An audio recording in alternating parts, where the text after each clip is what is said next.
देखिए, आज का जो हमारा टॉपिक है, वो कुछ ऐसा है कि वो कुछ हमारे भाई-बहनों को पसंद आ सकता है, कुछ को पसंद नहीं आ सकता है। तो जिनको पसंद नहीं आएगा, उनसे मैं क्षमा माँगती हूँ और उनसे रिक्वेस्ट करती हूँ कि प्लीज़ आप इसे इग्नोर करें। तो आइए हम अपने शो की शुरुआत करते हैं और आज का हमारा विषय है अंधविश्वास। आज हम अंधविश्वास पर संस्कृति से कुछ बातचीत करेंगे। तो तैयार हैं? जी। तो हमारा पहला सवाल आपसे ये है कि अंधविश्वास क्या है और इसमें क्या-क्या है? अंधविश्वास। देखिए, अंधविश्वास मेरा मानना ये है कि अंधविश्वास एक तर्कहीन विश्वास है। मतलब उस आधारहीन विश्वास है, उसका कोई आधार ही नहीं होता। जैसे कि मैं आपको एग्ज़ाम्पल देके समझाती हूँ, कोई बच्चे ने जन्म लिया, उसको ये बता दिया गया कि बच्चे ये सही है, ये ऐसे-ऐसे करना होता है, ऐसे नहीं करना होता है। अब आप बड़े हो गए, आप उससे अभी तक मान रहे हैं। हमने आपको अच्छी शिक्षा दी, एजुकेशन दी, लेकिन आप उनके बारे में एक बार भी सोच ही नहीं रहे, क्या वो चीज़ सही है? आप अपना तर्क लगाइए थोड़ा कि आपको जो बचपन से बताया गया है, वो क्या सही है पूरे तरीके से?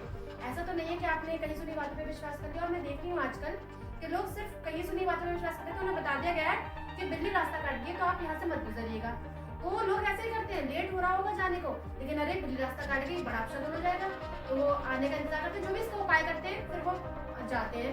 ऐसे ही छींक आ गई, वो नहीं जा सकते। तो ये सब अंधविश्वास क्यों है? आज की जनरेशन में मेरा मानना है कि ये सब नहीं होना चाहिए, और यही अंधविश्वास है, यही सब अंधविश्वास है। मेरा दूसरा सवाल आपसे ये है, अंधविश्वास की कोई कैटेगरी भी होती है? कितने प्रकार के होते हैं? फॉर एग्जाम्पल आपकी।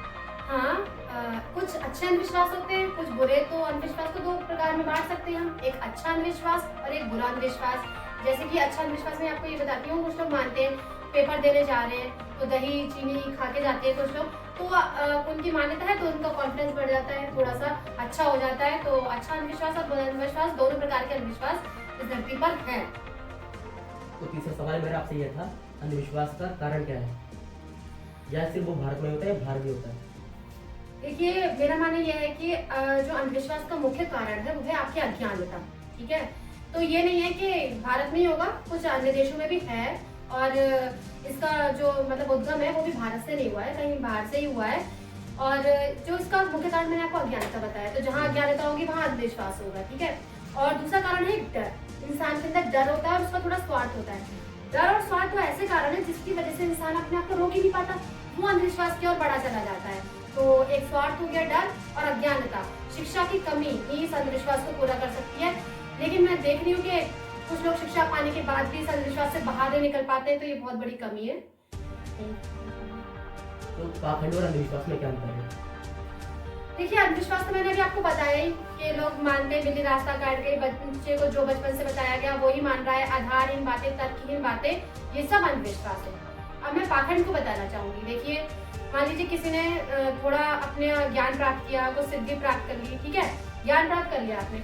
अब आप उसको जो दूसरों के सामने परोस रहे हैं, अपने उस ज्ञान को वो गलत ढंग से परोस रहे हैं, लोगों की आस्था के साथ खिलवाड़ कर रहे हैं, मतलब अपने ज्ञान का गलत प्रयोग कर रहे हैं। आप दूसरों को बता रहे हैं कि आप ऐसा करिए तो आपके साथ ऐसा हो जाएगा, यही सब पाखंड है। आप क्यों लोगों को मतलब उनकी भावनाओं के साथ खिलवाड़ कर रहे हैं? कोई आपको मान रहा है, आपके पास आ रहा है, ठीक है, आपके पास आ रहा है, तो आपके पास कोई विश्वास नहीं कर रहा है, आप उसे और गलत काम में करवा रहे हैं, गलत काम में डलवा दे रहे हैं। तो ये सब पाखंड है। कुछ लोग बैठ जाते हैं, मतलब जो भी है, मैं कहना नहीं चाहूंगी, माफ करिएगा किसी को बुरा लगे, तो बाबा बन के बैठ जाते हैं कि हमने सिद्धियां प्राप्त कर ली, हमने ज्ञान प्राप्त कर लिया है। फिर लोगों को ऐसे ऐसे उपाय बताते हैं जो बिल्कुल ही तर्कहीन होते हैं। यही सब पाखंड है, लोगों को आप गलत राह पे भेज रहे हैं। ये सब क्या है?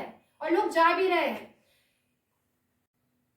देखिए, आपको ज्ञान प्राप्त हुआ है, सिद्धियां प्राप्त हुई है, तो आपके पास कोई अपना दुख बांटने आ रहा है, तो आप उसे अंधविश्वास में मत ढकेलिए, आप उसे सही राह दिखाइए। क्यों उसे फालतू में अंधविश्वास में ढकेल रहे हैं? आप उसका सही मार्गदर्शन करिए, उसे सही राह दिखाइए। उसके अंदर कोई डर पनप गया है, आप उस डर को निकालिए। और यही नहीं कि आप उसको डॉक्टर के पास जाने से रोकते हैं कि आप डॉक्टर के पास मत जाइए और आप ये काम करना, अगर आपने इसको इस तरह से नहीं किया तो ये गलत हो सकता है आपके पास। आप उसे ये सब चीजें मत बताइए कि अगर आपने इसको नहीं किया तो आपके साथ ये बुरा हो जाएगा, ये बुरा हो जाएगा। ऐसे उसमें अंधविश्वास मत डालिए। मेरा तो यही कहना है, आपके पास वो आ रहा है, आप उसे अच्छी सलाह दें और उससे ये कहें कि देखो, दवाइयों से भी परहेज नहीं करना है, आपको डॉक्टर के पास भी जाना है, उसके अंदर का डर खत्म करना है, उसमें एक आत्मविश्वास पैदा करना है, ना कि अंधविश्वास। अंधविश्वास में कुछ उपाय बताए जाते हैं, क्या वो सही होते हैं? देखिए, जब अंधविश्वास ही सही नहीं है तो उसमें बताए जाने वाले उपाय कैसे सही हो सकते हैं?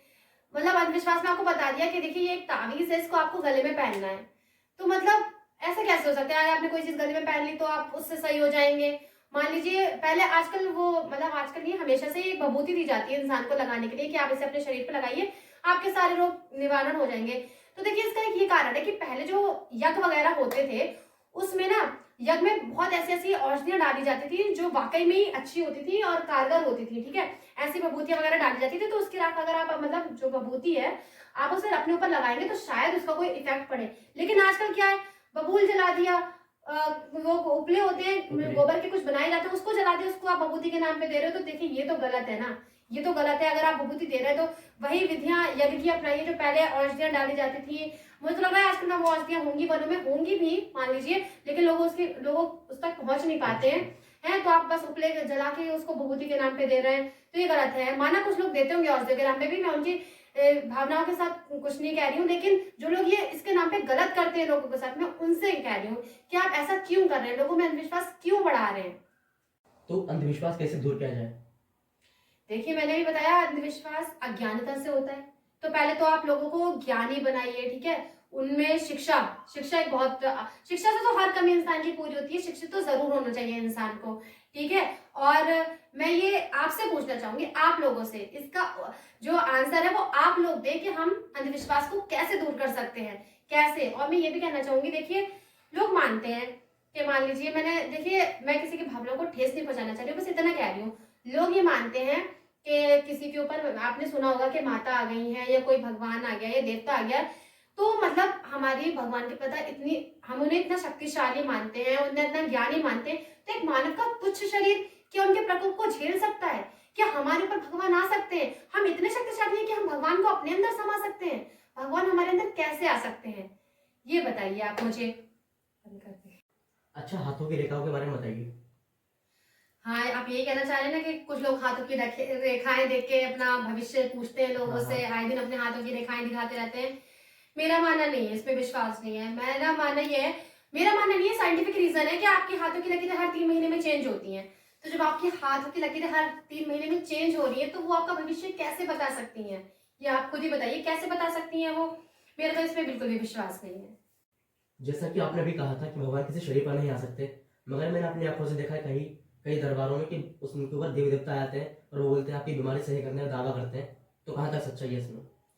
देखिए रही बीमारी सही करने की बात, पहले मैं इसके बारे में बताना चाहूंगी। अगर बीमारियां यहाँ पे जाने से सही हो जाती तो फिर अस्पतालों का क्या काम था? माना कुछ बीमारी यहाँ पे भी ठीक होती हैं, पर फिर डॉक्टर क्यों है, डॉक्टर और अस्पताल क्यों है?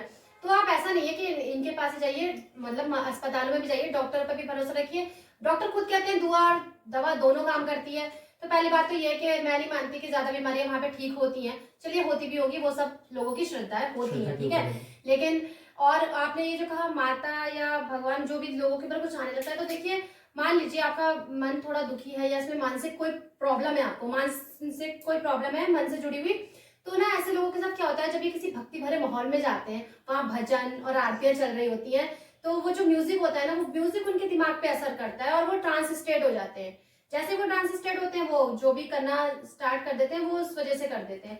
तो ये मेरा नहीं मानना है कि उनके ऊपर कुछ आता है, वो उनकी मानसिक प्रॉब्लम है अपनी, और मतलब मन में ऐसी कुछ कमी होगी या कुछ बीमारी कह सकते हैं, वो होगा, इस वजह से वो जो आरती है, भजन है, कीर्तन है, वहां का माहौल है, वहां की शांति है, वो उनके मन पे असर करती है। नहीं, फिर भी लोग बोलते हैं ना कि आपके बारे में बता देते हैं, वो आपका भूतकाल भविष्य वर्तमान बता देते हैं, तो ये सब कैसे हो पाता है? देखिए वर्तमान भविष्य एग्जैक्ट तो आपको पता नहीं है। आज आपने बात कही, मैं 10 साल बाद का तो जान नहीं सकती, और 10 साल बाद क्या पता मैं आपकी कई बात भूल भी जाऊं। और क्या देखिए, ये जो लोग आप पे कुछ ना कुछ जैसे कि सवार हो जाता है कुछ, तो देखिए मान लो होता होगा, मैं मानती हूँ, देखिए मैं किसी की भावनाओं को ठेस नहीं पहुंचाना चाहूंगी, होते हैं, आते होंगे, लेकिन इसका फायदा कुछ गलत इंसान भी उठाते हैं। बहुत मैंने देखा है कि वो क्या करते हैं, अपने परिवार वालों को भ्रम में डाल देते हैं कि हमारे ऊपर कुछ है, कुछ नहीं है, और फालतू का नाटक करते हैं। तो देखिए हर चीज में कुछ अच्छाई भी बुराई भी है। माना तुम्हारे ऊपर कुछ आता है, वो तुम्हें सब कुछ बताता भी है, लेकिन कुछ लोग उसका गलत फायदा उठाते हैं और अपनी बातें मनवाने के लिए अपने परिवार को उस चीज का सहारा लेके जो है अपने परिवार को अपने उंगलियों पे निशाना के लिए कुछ भी कहे। हाँ, मेरा एक ये था, जैसे कि तंत्र होता है, काला जादू होता है, तो ये एक्सेप्ट करता है? देखिए तंत्र और काला जादू के बारे में मैं ज्यादा कुछ नहीं कहना चाहूंगी, क्योंकि उसके बारे में मुझे अभी इतनी नॉलेज भी नहीं है, और मैंने शायद सुना है। देखिए मैं तो हर चीज में, सब लोग, कुछ लोगों का विश्वास होता है, इन सब चीजों को मैं मान रही हूँ, सब चीजें हैं, लेकिन मेरा मेन मोटिव कहने का ये है कि ये सब चीजें हैं भी, लेकिन लोग इनका गलत प्रयोग करते हैं। मुझे उसके खिलाफ बात करनी है। लोग इन चीजों का गलत उपयोग क्यों करते कहने हैं? का मतलब आपका ये है हाँ, कि लोगों सब की कुछ है, होता हाँ, है, होता है, मगर लोग उसका अलग तरीके से इस्तेमाल करते हैं। हाँ, गलत तरीके से गलत करते तरीके हैं। से इस्तेमाल होता करते हैं। होगा क्योंकि सब मानते हैं। देखो मेरी ओपिनियन है, होता है या नहीं होता है। चलो मैंने भी मान लिया, लोग कहते हैं कि होता है, लेकिन तुम उसका गलत फायदा क्यों उठा रहे हो? लोगों की भावनाओं के साथ क्यों खेल रहे हो? अगर तुम पे आ रहा है सच में तो आ रहा है, पर अगर तुम पे नहीं आ रहा है तब भी तुम इसका नाटक कर रहे हो, ये कर रहे हो, तो बस मैं इसके खिलाफ लड़ना चाहूंगी, इसके खिलाफ बोलना चाहूंगी कि विनती है कि कोई भी इन चीजों के साथ नाटक ना करे, क्योंकि अंधविश्वास हम उसे कहते हैं जो लोग नाटक करते हैं। अगर आ रहा है तो वो विश्वास ही है, वो सच्ची बात है, लेकिन लोग उस पर नाटक कर रहे हैं तो वो सिर्फ गलत बात है। देखो ऐसा नहीं करना चाहिए। तो इसी बात पर एक दोहा याद आ रहा है कि भक्त बनो अंधभक्त नहीं, विश्वास करो अंधविश्वास नहीं। देखिए कबीर दास जी तो कितने पुराने जमाने में थे, कितने साल पहले, या मतलब मुझे उनकी याद नहीं है सही से कितने साल पुराने थे। उनको तो ये अंधविश्वास बहुत अच्छे से मानना चाहिए था, लेकिन उन्होंने भी अंधविश्वास का विरोध किया है। उन्होंने कई कुछ पंक्ति लिखी है, वो मैं आपको पढ़ के सुनाना चाहूंगी। बहुत अच्छी पंक्तियां हैं। पत्थर पूजे हरि मिले, पत्थर पूजे हरि मिले, मैं तो पूजू पहाड़। घर की चक्की कोई न पूजे, जाको पीस खाए संसार। देख रहे हैं कितनी अच्छी लाइन लिखी उन्होंने उस जमाने में अंधविश्वास का विरोध करती हुई।